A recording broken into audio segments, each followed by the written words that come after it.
As discussed earlier, God is defined as the reason for why there is something instead of nothing. Philosophy and theology study the existence and nature of this God.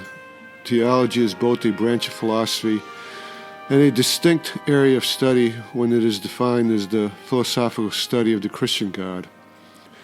Religion is defined as the social, physical worship of God. Philosophy and theology become religion when the individual takes his or her conclusions about the existence and nature of God that these studies reveal are true either solely on reason or by reason plus faith and hope, and makes them public for sharing and for joint worshiping of God for the community. One can no more have a private religion than one can have a private language. An existentialist can make a solitary, lonely individual leap of or to faith and morality, but religion requires a social or community leap into morality. In the modern world, both philosophy and theology have further split into what academics call philosophers of religion. Often, philosophy of religion is no more philosophy than modern ethics is ethics, as we discussed earlier. At best, philosophy of religion is simply a social or historical study of world religions by academics trying to create new fiefdoms for tenure. However, at its worst, it is an attempt to make all religions seem equal, to help the powers ridicule the working person's hope of one loving God whose worship is an absolute truth.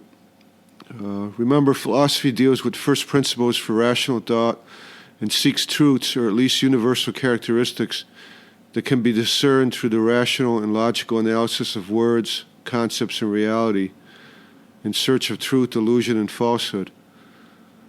As I have discussed in these episodes, hopefully philosophy can help you decide on a religion, but always beware of academics who use the word philosophy to give credibility to what is really marketing and advertising for a certain power structure.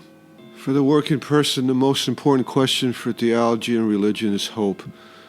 Does God care about my struggles in this life? Some people or some theologians raise the issue of free will, but the issue of free will does not really matter for the working man, since for the working person, freedom is simply another word for nothing left to lose. For the working man throughout history, the choice has always been either work or go to jail. For the working woman, unless she finds a rich husband, they have the additional option of marrying a man who will either work or go to jail. So for the working person, the doctrine of predestination in many ways would be a relief.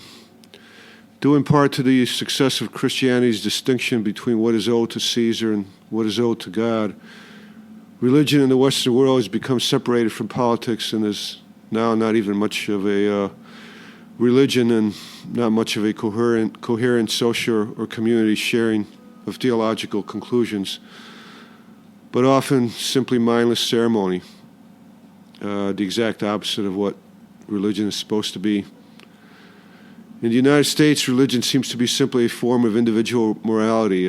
Politics and law are the only true religions, and they are reserved solely for the powers, for those who have the power to make an is into an ought, and that in turn they must control religion to avoid having individuals in opposition to whatever the powers are trying to create. Religion in the U.S. and maybe in the Western world has become just commercial ritual and ceremonies such as Christmas or Sunday Mass that can be forgotten once one leaves the church, or for its entertainment value, consisting of wordless protests against abortion and gay marriage that no power, be it judge or politician, takes seriously once elected or appointed. But unfortunately, the answer to the question of religion for the working man is more than just a personal choice of religion or an answer to the nature of God that can be decided abstractly, that only affects the individual person. Religion is by definition community and public. With morality, one can make an individual leap to spit in the face of the universe and live in despair. But once you pick a religion, you have decided on hope and on community. The answer to the religious question is by necessity a social and community one. One cannot hope that individual choices will lead to something. By choosing a religion, you have decided, the working man has decided to seek company in his misery, so to speak. If the doctrine of predestination is true, the social choice is already made, but whatever. As I discussed earlier, the concept of free will is really just a concern for the powerful and an illusion for the working person. So are some religions better than others for the working man? Is there a true religion for the working man in their struggle for survival and hope in life? Philosophy and theology can help in answering this question. For the last several hundred years, there have been two different conceptual means for answering this question, for comparing religions. One was called realism, but it could also be called idealism or rationalism, which is probably a better title. Realism treats religious questions as metaphysical questions or ontological questions, as being purely rational or idealistic issues. Treats God as purely an objective reality for a reason to analyze. Questions such as what is God's nature, is there free will, what is good, what is evil, are all treated as in the same way that we treated the ontological argument, as purely an analysis of mind, words, and reality.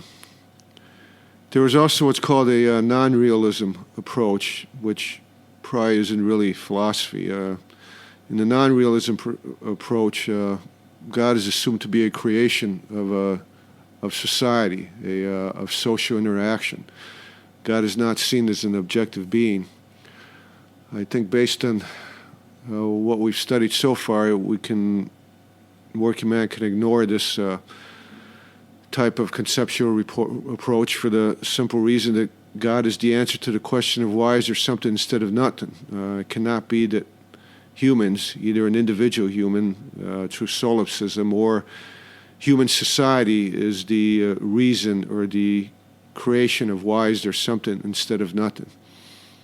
However, in the 20th century, as a result of the development of the philosophy of language through Ludwig Wittgenstein, a third approach has been created that combines both the realism and the non-realism perspective. As we discussed in an earlier episode, Wittgenstein, toward the end of his life, argued in opposition to his earlier conclusions that in most cases the meaning of words are their use. Thus, from his perspective, and he pointed out that the purely rational argument, quotation mark, God exists, is true if and only if God exists, close quotation mark, misses the nature of theology and religion. His argument was that the meaning of the word God and any questions regarding his nature is truly found only in and through the life in which that word is employed. This argument is, for all practical purposes, the same as William James' pragmatic concept of God that I mentioned in the last episode. This philosophy of language, or Wittgenstein's approach, is a critique, a criticism of both the realist and non-realist approach, and creates this combination that the working man can use, in which reason is a substantive factor in the comparison of religion, but also the conclusions the reason reaches. How are those conclusions used in the dynamic living world in which religion exists and operates? A purely realist discussion of the issues of hope and religion will go way beyond the scope of these episodes and would require the time of a hermit monk to contemplate. But luckily, there's no need for it. This 20th century development by Wittgenstein in the philosophy of language that combines the realist and non-realist approach gives real logical and rational answers for the working man's use in daily life and in comparing religions. This third existentialist approach, as I will call it, requires some sense of both historical knowledge or realism and of ongoing events realism. One cannot simply contemplate the answers as one can do with the ontological proof. which isn't in any way against the nature of either philosophy or theology. Even idealists such as Plato in his Socratic dialogues eventually had to use real-world problems, including religious ones derived from Greek polytheism, as a basis for creativity and imagination to solve philosophical and what are now known as theological problems. Logic and reason, after a certain point of analysis, for application to the real world of religion, needs to study the real world. So let's do some practical existentialist philosophical comparison of religion to give examples of applying logic to the real world by this approach.